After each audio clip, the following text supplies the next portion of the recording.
चलिए, तो इस वीडियो लेक्चर में हम पढ़ेंगे विद्युत धारा का लेक्चर टू होगा। चैप्टर 3 चल रहा है आपका 6, चैप्टर 3, ठीक। विद्युत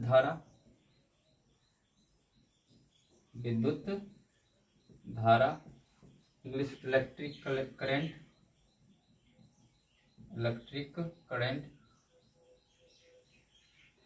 ठीक है। इसके बारे में और कुछ जानते हैं, ठीक है। पहला लेक्चर अगर आप नहीं देखें इसका तो देखिए, उसके बाद ही समझ में आएगा। अब देखो ध्यान से, इसमें अब हम इसका एसआई मात्रक देखते हैं क्या होता है। तो उसके लिए क्या देखते हैं, एसआई मात्रक।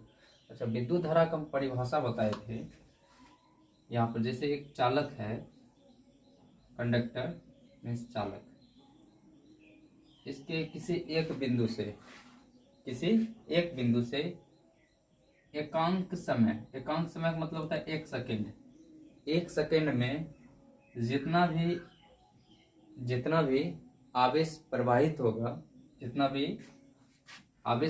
होगा उसी को हम बोलते हैं विद्युत धारा। मतलब एकांक किसी चालक से का परिभाषा क्या होता है कि किसी चालक से एकांक समय में, मतलब 1 सेकेंड एकांक समय में चालक के किसी एक बिंदु से जितने भी आवेश प्रवाहित होता है उसे हम कहते हैं विद्युत धारा, ठीक है। जैसे अगर मान लीजिए यहाँ पर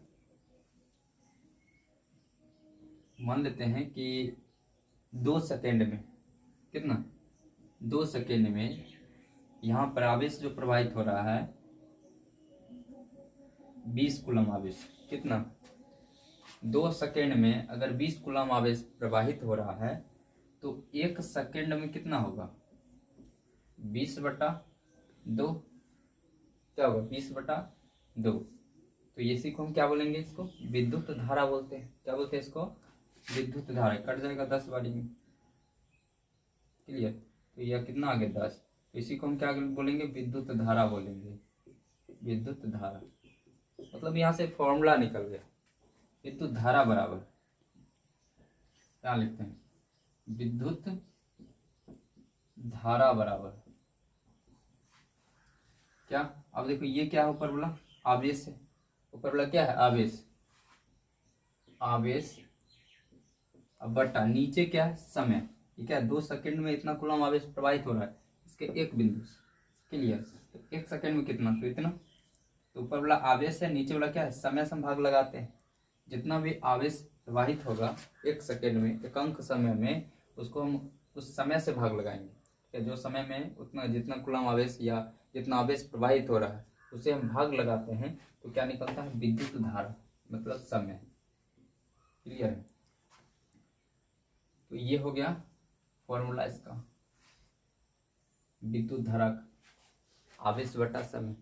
अगर हम इसका एसआई मात्रक दें, इसका विद्युत धारा एसआई मात्रक, तो क्या होगा, तो यहाँ पर है आवेश का एसआई मात्रक होता है कूलम। क्या होता है, तो कूलम। ये सब एक चैप्टर में पढ़े हैं। और समय का एसआई मात्रक होता है सेकेंड होता है। क्या होता है, सेकेंड, ठीक है। तो कूलम प्रति सेकेंड को ही हम बोलते हैं एम्पियर। क्या बोलते हैं, एम्पियर। इसको कैपिटल ए से डिनोट किया जाता है, सूचित किया जाता है। क्यों, क्योंकि ये साइंटिस्ट के रिस्पेक्ट में नाम पर है। तो जो भी साइंटिस्ट के रिस्पेक्ट में होता है उसको हम कैपिटल लेटर से सूचित करते हैं, क्लियर है। तो बताइए, विद्युत धारा कैसा है मात्रक पूछेगा तो क्या बोलेंगे, एम्पियर बोलेंगे, या नहीं तो क्या बोलेंगे, कूलम बटा सेकेंड बोलेंगे, कूलम प्रति सेकेंड। अच्छा, कूलम को जो है सी से डिनोट करते हैं, सेकेंड को एस से। तो या ऑप्शन में यह रह सकता है, और ऑप्शन में यह हो सकता है कि विद्युत धारा कैसे मात्रक क्या है, 4 ऑप्शन दिया रहेगा। या तो इस तरह से लिख देगा कूलम प्रति सेकेंड, मतलब कि C/S, या नहीं तो ऐसे ही लिख सकता है। तो इस पर ध्यान देना, सी अब नहीं कुछ है, पावर तो 1 है, ऊपर जाएगा तो क्या होगा, माइनस में ऐसे। तो ये भी क्या है, विद्युत धारा का ही एसआई मात्रक। शॉर्ट में रहेगा तो ऐसे रहेगा तो एम्पियर रहेगा, नहीं तो इस तरह से भी रह सकता है। क्लियर है तक? अब देखो, आप जानते हैं कि विद्युत धारा जो है चालक में, विद्युत धारा किस तरह से प्रवाहित होती है, चालक में ही क्यों होता है विद्युत धारा प्रवाहित, लकड़ी में क्यों नहीं होता? रीजन है, देखिए अगर जो भी चालक है, चालक का अगर बात करें किसका, चालक, तो चालक के अंदर जो होता है मुक्त इलेक्ट्रॉन होता है। क्या होता है? मुक्त इलेक्ट्रॉन। मुक्त इलेक्ट्रॉन के कारण विद्युत धारा प्रवाहित होती है। क्लियर है? तो जो चालक होता है उसमें मुक्त इलेक्ट्रॉन होता है, इसी कारण से विद्युत धारा प्रवाहित होती है। क्लियर है? अब देखो, तत्व होता है, चालक का एक तत्व है, जैसे तत्व शॉर्ट में बता देते हैं। जैसे अगर तत्व की बात करें हम, तत्व में पदार्थ को दो भाग में बांटा गया, एक भौतिक अवस्था होता है, एक रासायनिक अवस्था होता है। तो रासायनिक में हम जब बांटते हैं, एक होता है तत्व, दूसरा होता है यौगिक और तीसरा होता है मिश्रण। तो यहाँ पर सब बात नहीं करेंगे, हम किसका बात करेंगे, तो तत्व को बात करेंगे। तो तत्व में क्या होता है, तत्व इसमें होता है धातु, और दूसरा होता है अधातु। क्या होता है? अधातु। और तीसरा होता है उपधातु। क्या होता है? उपधातु। तो जो धातु होता है ना, वो चालक होता है। क्या होता है? चालक, या इसी को बोलते हैं सुचालक। इंग्लिश में तो एक क्या होता है, कंडक्टर। तो जो धातु होगा उसमें विद्युत धारा प्रवाहित होगा। क्लियर है? तो जो धातु होगा चालक होगा, तभी तो विद्युत धारा प्रवाहित होगा। क्लियर? जो अधातु होगा उसमें विद्युत धारा प्रवाहित नहीं होगा। क्लियर? इसमें होबे नहीं करेगा। अच्छा, जो उपधातु होगा, इसका नॉन मेटल है, इसका मेटलॉइड है। जो उपधातु होगा अगर हम तनी विद्युत धारा प्रवाहित होगा, लेकिन धातु जो होगा अगर हम हचाक से विद्युत धारा प्रवाहित होता है। क्लियर है? क्या होता है? हचाक से। लेकिन उपधातु में तनी, जैसे सिम कार्ड, चिप्स, और हम क्या होता है मोबाइल, इसमें तनी विद्युत धारा प्रवाहित होता है। क्लियर है? जैसे फ्रिज हो गया, एसी हो गया, पंखा हो गया, ये सब क्या है, इसमें चालक से बना हुआ है। ठीक है? ये सब मशीन किससे बना है? चालक से। इसमें हचाक से ना विद्युत धारा प्रवाहित होता है। क्लियर? अब देखो, तो जो धातु से बनल होगा, जो भी मशीन धातु से बना होगा, उसको बोलते हैं हम इलेक्ट्रिक मशीन। क्या बोलते हैं उसको? हम बोलते हैं इलेक्ट्रिक मशीन। इलेक्ट्रिक मशीन, ठीक है? जो धातु से बनल रहता है उसको बोलते हैं इलेक्ट्रिक मशीन। उसमें हचाक से ना विद्युत धारा प्रवाहित होता है। अच्छा, जो उपधातु से बनल होगा, मेटलॉइड, ठीक है, उसमें तनी विद्युत धारा प्रवाहित होता है। तो उससे जो मशीन बनता है उसको बोलते हैं इलेक्ट्रॉनिक मशीन। क्या बोलते हैं? तो उपधातु से जो बनल रहता है, उपधातु से, उसको हम क्या बोलते हैं? Electronic machine. इलेक्ट्रॉनिक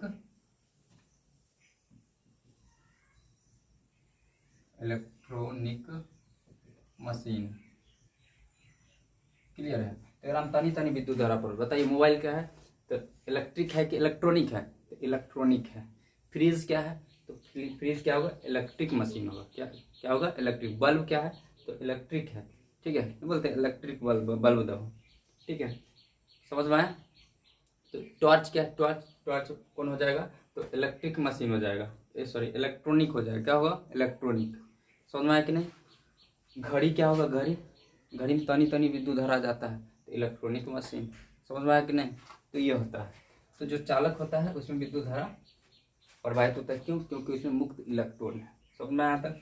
अब देखो, विद्युत धारा जो है, विद्युत धारा, सब पॉइंट नोट करना, ठीक है? बहुत अच्छा, बहुत ही इंपॉर्टेंट है वो। अब देख लें, विद्युत धारा जो है इसमें मुक्त इलेक्ट्रॉन होता है। ठीक? दूसरा, विद्युत धारा जो प्रवाह होता है उच्च विभव से निम्न विभव की ओर। क्या होता है? विद्युत धारा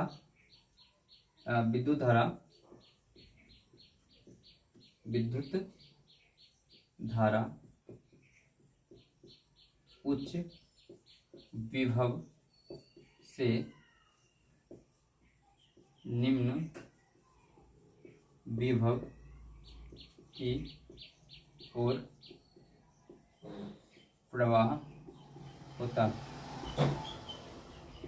ठीक है, तो विद्युत धारा उच्च विभव से निम्न विभव की ओर प्रवाहित होता है। ठीक है, या प्रवाह होता है, निम्न विभव की ओर प्रवाह होता है उसका, किसका, विद्युत धारा। समझ रहे हैं। या एक चीज और बोल सकते हैं, जैसे मान लीजिए यहाँ ये प्लस है, ठीक, और यहाँ माइनस है, उच्च विभव निम्न विभव, तो विद्युत धारा प्रवाह किधर होगा, इधर से इधर। ठीक है, ये होगा विद्युत धारा, विद्युत धारा इधर से इधर जाएगा, इधर जाएगा, प्रवाह होगा विद्युत धारा। या एक चीज और बोल सकते हैं, इलेक्ट्रॉन जो होता है, इलेक्ट्रॉन विद्युत धारा के विपरीत गति करता है। मान लो कि विद्युत धारा अगर इधर गति कर रहा है तो इलेक्ट्रॉन किधर करेगा, इधर, इधर करेगा गति। ठीक है, तो ये बोल सकते हैं कि अब विद्युत धारा जो है या इलेक्ट्रॉन जो है, इलेक्ट्रॉन की गति ये भी लिख सकते हैं, विद्युत धारा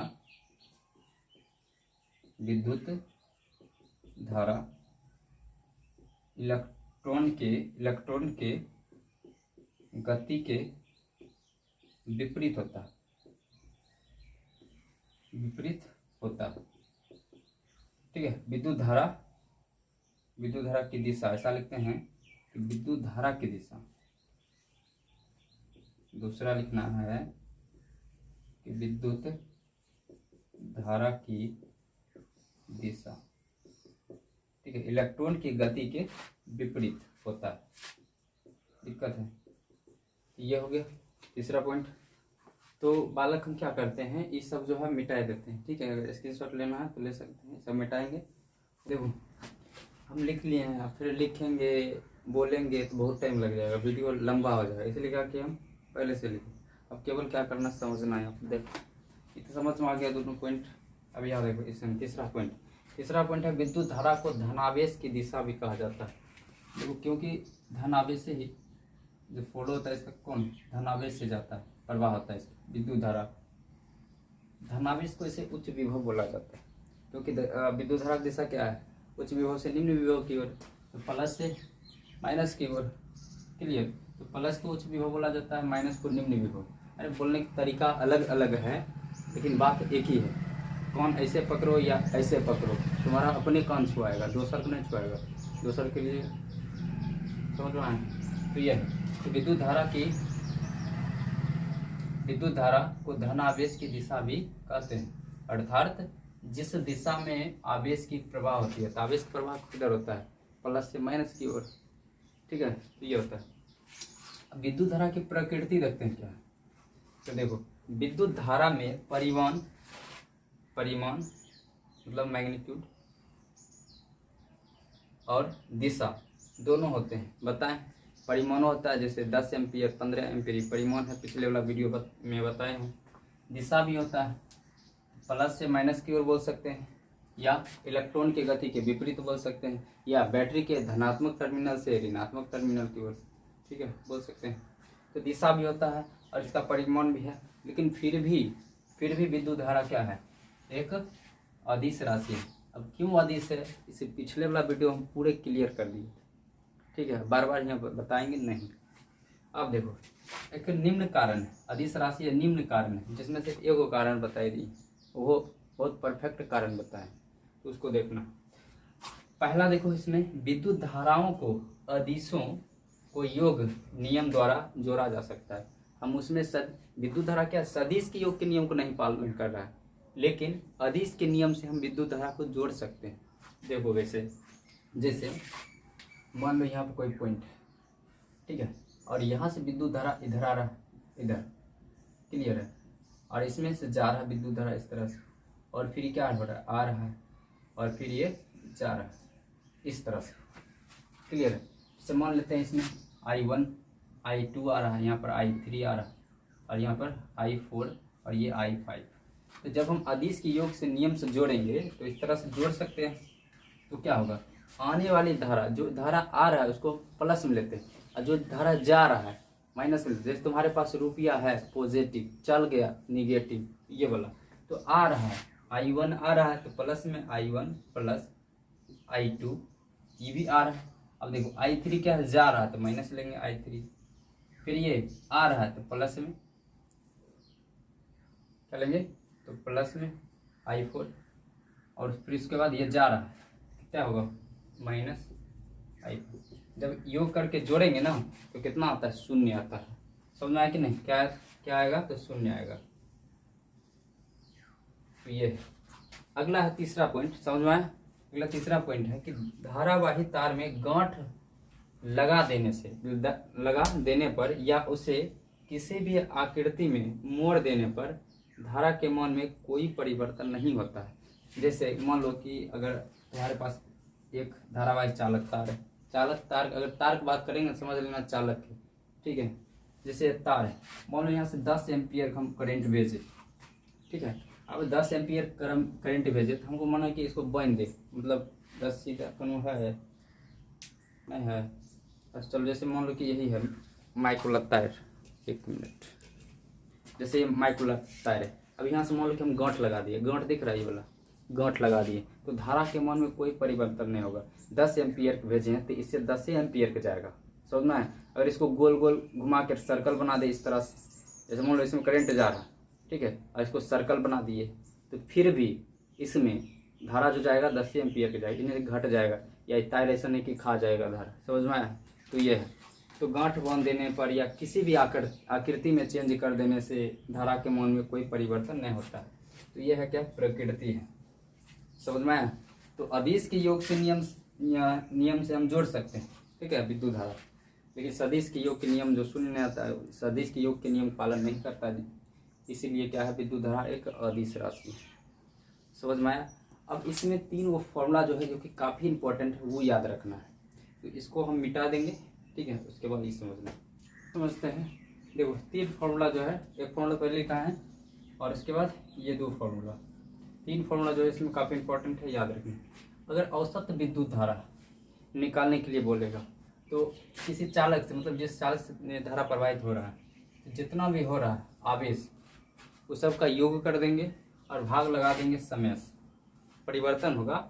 जैसे अगर मान लीजिए T1, जैसे मान लीजिए T1 समय में कितना आवेश प्रवाहित हुआ, फिर T2 समय में कितना हो रहा, इतना से मान लेते हैं इतना हो रहा है, ठीक है, इतना से इतना हो रहा है, समझ है। T1 में इतना और T2 में इतना हो रहा है, आवेश प्रवाहित हो रहा है। T1 समय में इतना और T2 समय में इतना, तो जो भी निकला उसको योग करेंगे, समय से भाग लगा देंगे तो निकल जाएगा औसत विद्युत धारा। औसत मतलब होता है पूरा योग करेंगे, भाग लगाएंगे समय से। जैसे आई एवरेज भी इसको बोलते हैं, डेल्टा क्यू बटा डेल्टा टी। तो डेल्टा का मतलब होता है परिवर्तन, जहाँ भी डेल्टा लग गया इसका मतलब क्या, परिवर्तन। तो ऊपर लिखे हैं डेल्टा क्यू, इसका मतलब क्या, आवेश में परिवर्तन। और इसके बाद समय क्या है, यहाँ पर डेल्टा टी है, इसका मतलब क्या, समय में परिवर्तन। तो जब न्यूमेरिकल करवाएंगे तब बताएंगे। अगला जो है तात्क्षणिक विद्युत धारा, इंस्टेंटेनियस इसको बोलते हैं इंग्लिश में, मतलब किसी क्षण पर एक्यूरेट बोलेगा। जैसे बोलेगा समय बराबर 4 सेकेंड, 4 एक्यूरेट 4 सेकेंड पर विद्युत धारा का मान कितना होगा, तो ये फॉर्मूला लगा देंगे, डिफ्रेंशिएट कर देंगे। डिफ्रेंशिएट करेंगे किसके रिस्पेक्ट में, टी के रिस्पेक्ट में, जो यहाँ पर दिया होगा रहेगा उसी के रिस्पेक्ट में करेंगे, ठीक है। तो ये भी समय ऐसे लगा सकते हैं, कोई दिक्कत नहीं, लिख दिया। अब देखो विद्युत धारा जो है, विद्युत धारा को एम मीटर द्वारा विद्युत धारा का मापन किया है। पूछेगा कि विद्युत धारा का मापन किससे किया जाता है, तो एम मीटर से मापन किया जाता है। किससे, एम मीटर से। एम मीटर को सदैव श्रेणी क्रम में जोड़ते हैं, एम मीटर को सदैव किस में जोड़ते हैं, श्रेणी क्रम में। जैसे कि मान लो यहाँ पर कोई इस तरह का डिवाइस है, बैटरी से जोड़ देंगे इसको। जैसे यहाँ पर बल्ब लगल है, ये बल्ब है और यहाँ बैटरी से जोड़ दिए, ठीक है। तो अगर हमको देखना कि इससे कितना विद्युत धारा प्रवाहित हो रहा है तो हम क्या करेंगे, जस्ट इसके बाद जोड़ेंगे। यहाँ पर क्लियर है, इधर से जाएगा धारा करंट, तो इस तरह से हम प्लस होगा, ये माइनस होगा, समझना है।